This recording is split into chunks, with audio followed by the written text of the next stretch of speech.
Good afternoon, ladies and gentlemen. Meet Sarah. Sarah is a middle school student. Meet John, Kevin, Keisha, Donna, and Patrick. They all have something in common. They will be taking the CASP in May 2015.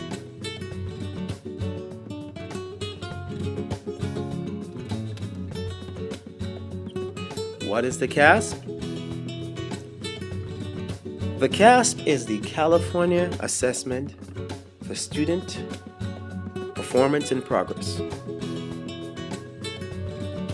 It's a computerized test, an adaptive computerized test.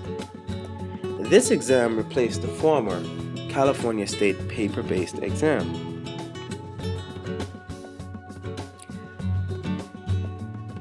Why was the California testing system restructured? It was restructured for a number of reasons. One of the reasons was the No Child Left Behind Act of 2001. The other was the international assessment, the PISA. Let's talk about the No Child Left Behind Act.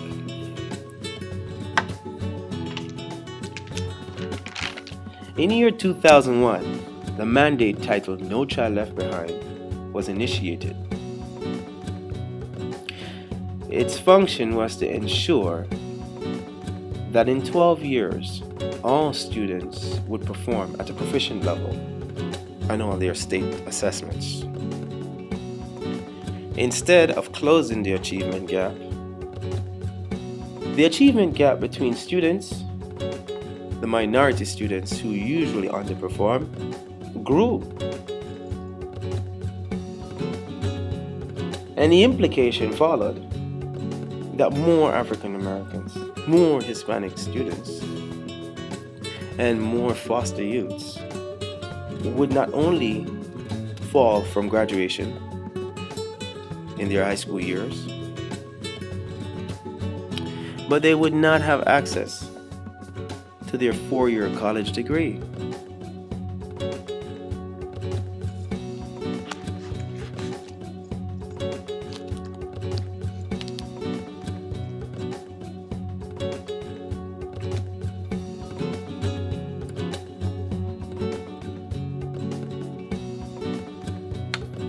Another noted problem was the international assessment titled the PISA. The United States ranked 34 out of 65 countries, performing horribly in mathematics, the English language, and science. Advocates of education saw the need to measure the structure of our past educational system and do a repair. The assessment started, and many advocates and proponents started to look at how our educational system was structured, and the overall started. What came out of this work was a union between the National Governors Association Centers for Best Practices, Councils of Chief State School Officers, grouping together 48 states, 2 territories, and the District of Columbia to establish the new Common Core State Standards. These were research-based standards that were internationally benchmarked. Further, they were premised on college career readiness. This adaptive test accompanied the Common Core standards. And this unique test had what we considered SMART questions.